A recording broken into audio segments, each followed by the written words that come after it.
భూమి మీద సహస్ర సంఖ్యలలో అనేక విధములుగా తిరుగుతున్న రుద్రులు ఉన్నారు. వారి ధనస్సులను వేల యోజనముల దూరంలో అల్లెత్రాడు సడలించి ఉంచుచున్నావు. మహాసముద్రములందు, విశాలమైన అంతరిక్షములందు, భూగర్భమునందు సంచరించుచున్న కోట్లాది జీవరాశుల రూపంలో ఉన్న రుద్రులకు ఆగ్రహము కలిగించకుండా మేము ప్రవర్తింతుముగాక.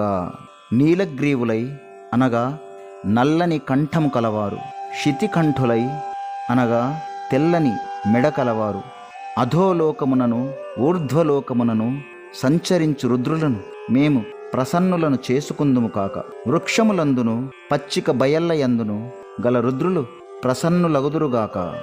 సూక్ష్మ శరీరులు, విశిఖులు, జటాజూటధారుల రూపంలో సంచరించు రుద్రులను మేము ప్రసన్నులను చేసుకుందుముగాక. ఆహార పదార్థములను, పాత్రలను